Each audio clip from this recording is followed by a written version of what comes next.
Eu sou Clarissa Andrade, psicóloga, convidada do programa Bem Viver, e vamos conversar sobre convivência familiar em tempos de pandemia.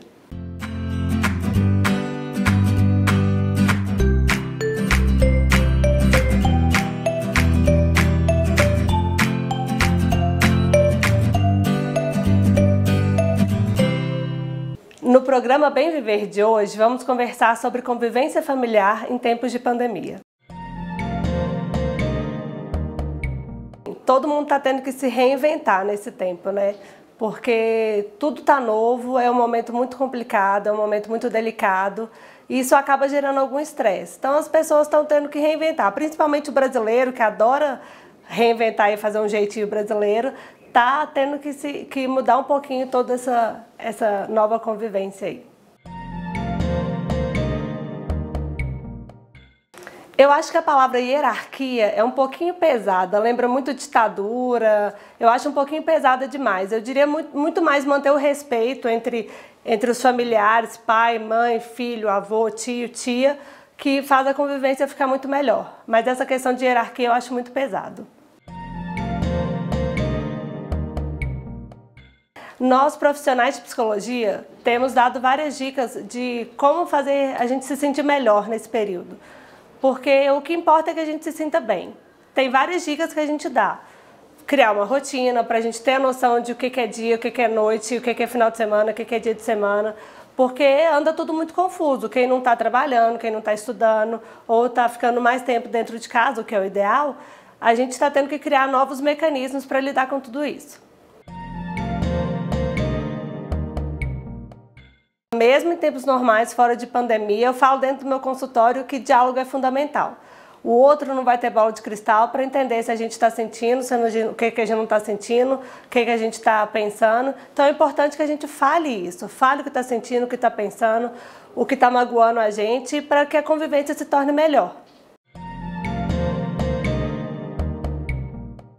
Nossa, manter criança e adolescente dentro de casa nesse tempo é muito complicado, né?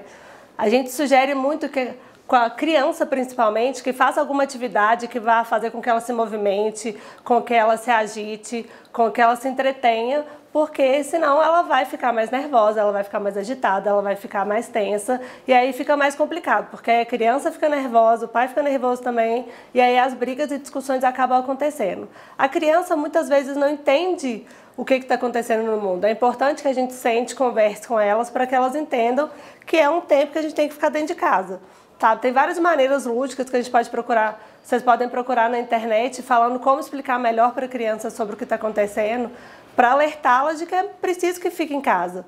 E aí, com isso tudo, a gente tem que criar novas maneiras de entretê-las, né? Com o adolescente é mais complicado, né? Porque ele acha que ele é o dono da razão, ele acha que ele pode fazer tudo, ele acha que nada está acontecendo. Eu tenho vários pacientes que a gente teve que conversar e sentar muito para falar com eles que tudo isso estava acontecendo, porque eles achavam que era besteira, que eles podiam ficar saindo de casa. Então a gente tenta entreter de várias maneiras, fazer atividade com os adolescentes, algum jogo de tabuleiro, carta, tem um monte de live acontecendo, série na TV, senta para assistir um filme junto todo mundo, então tem várias alternativas que você pode buscar agora. É interessante criar um horário para ter esse momento de estudo. O nosso cérebro funciona muito como um reloginho. Então é importante quando a gente acorda mais cedo, a gente almoça em tal horário, então o nosso corpo começa a entender cada tempo. Então seria interessante criar um horário de estudo. Sei lá, de manhã a gente vai entrar e fazer as atividades que a escola propôs. Até para a própria criança ou o próprio adolescente entrar nesse ritmo, já entender isso.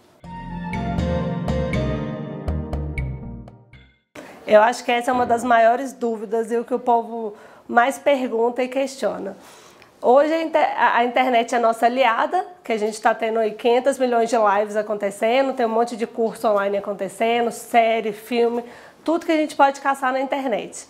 Sugestão, eu acho que a gente tem que manter nosso cérebro em funcionamento. Então tem um monte de site que a gente pode entrar, fazer joguinho de lógica, tem joguinho que a gente joga com outro também. Eu mesmo com os meus amigos entro e fico jogando stop a dedanha, não sei como é que cada um chama, mas isso é muito interessante, que a gente mantenha a criatividade, o cérebro funcionando e passa o tempo, né? Outro dia mesmo eu dei uma palestra para alguns alunos numa escola técnica online e um dos questionamentos foi esse, que os casais andam brigando demais. E sim, isso é fato.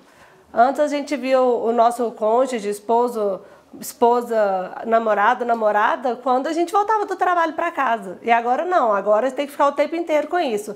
Junto o estresse de todo o isolamento social, de não saber quando que isso tudo vai acabar, com a convivência diária, que a gente tem que lidar com o nosso cônjuge o tempo inteiro. E é uma pessoa que, por mais que a gente conviva por muitos anos ou por muito tempo, a gente não convive 24 horas por dia. E agora não, isso está acontecendo. Então é uma pessoa que tem gosto diferente do seu, hábito diferente do seu, pensa de maneira diferente.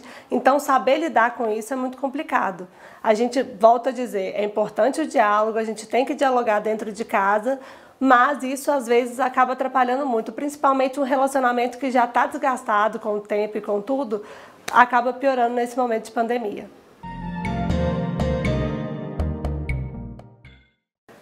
O diálogo, que é fundamental, criar hábito dos dois, porque muitas vezes cada um fica para um canto, né?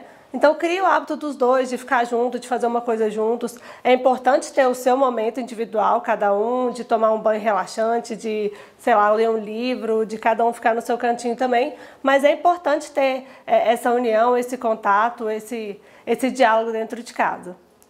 Agora a gente vai para um breve intervalo e daqui a pouquinho a gente volta.